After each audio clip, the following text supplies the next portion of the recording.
Hey guys, welcome back in Mastering Angular 15 from Beginners to Advanced course. In today's lecture, we will talk about the built-in directives. But first, let's talk about what are the directives. Directives in Angular are a way to manipulate the DOM. They extend or control the behavior of HTML elements in your application. And there are three types of directives. First is component directive. These are custom HTML elements or components. Each Angular component is a directive with a template. Second is attribute directives. These change the appearance or behavior of an element, component, or another directive. Third is structural directives. These change the DOM layout by adding and removing elements. In this lecture, we will mainly talk about the built-in directives, which are structural and attribute. Structural directives are the directives that change the structure of the view. For example, it includes static ng if, static ng for, and static ng switch. Then we have attribute directives. These directives change the appearance or behavior of an element, component, or another directive. And in its examples, we can include ng class, ng style, and ng model. First, let's explore all the structural directives with their coding examples. And here we have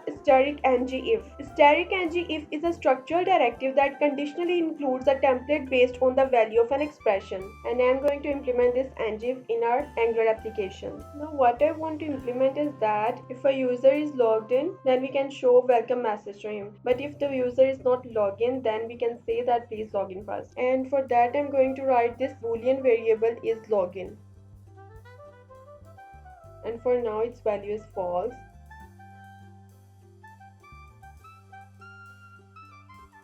In its HTML file, I'm going to implement this static ng if, which is our structural directive, like this. And with this if, we can also define its else block too.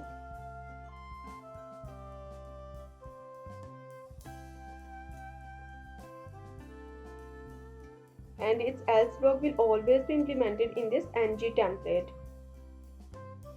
And we will write this login as a local directive, which we can define with a hash.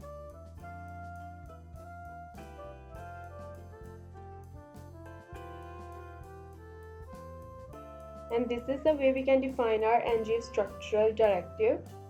Now if our is login is false, then this else block will display. Otherwise, this if block will display with this content, welcome to our website. As our is login is false, now let's run our application and see the result on the front end. And it's showing the message please log in to get full access, and it's showing us else block, and this is the way we can conditionally implement our static ng structural directive. Next built-in directive we have is static ng for, and static ng for is a structural directive that renders a template for each item in a collection. Let's see its coding example. Here I have list of students which I want to display on the front end by using ng for built-in directive. And for that, I'm going in HTML file, and in this I'm going to write ul and li,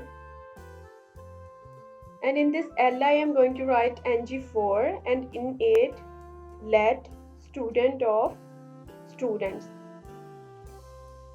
which are students list. And here I want to fetch student.name and email of the student. And by writing this one line, we can fetch the complete list of the students. And this is the way we can use this static ng for directive. Now let's run the application and see the result on the front end. As you can see, it printing the entire list with the name and email. So ng for directive is used to repeat a portion of HTML template once per each item for an iterable list or collection. Next we have static ng switch.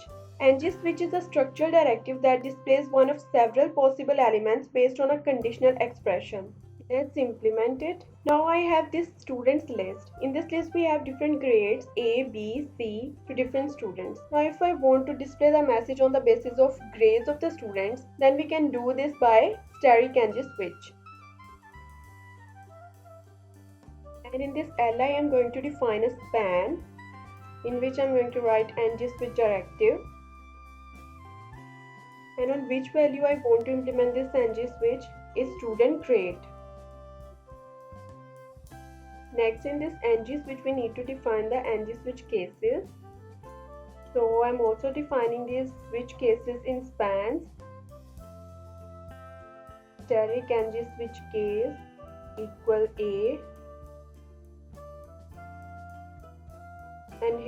going to display a message good. Let's define a style here too.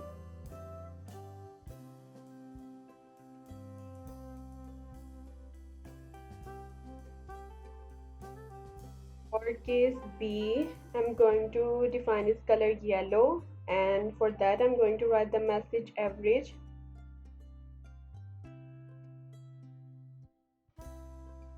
Then I'm going to define a default case, and in this case we will have color red and our message will be need improvement.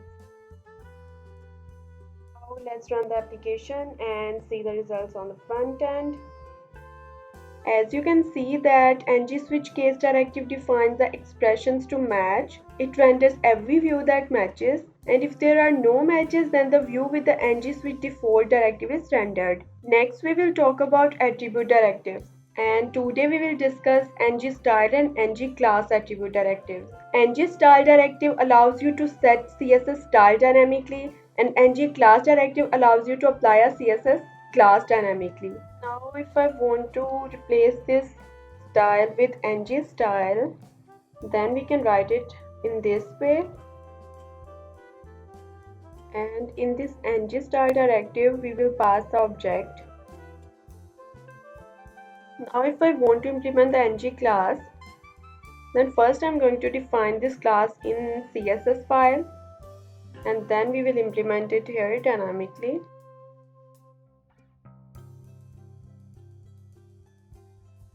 But in case of ng class, first I'm going to define its value, which is yellow,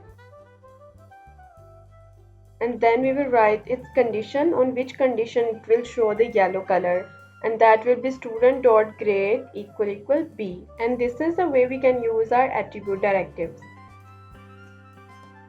Hope you understand these both are directive, structural and attribute. But if you have any question or query, you can ask in comments. And if this lecture is helpful for you, then guys, please like, subscribe and share my channel. Thanks for watching.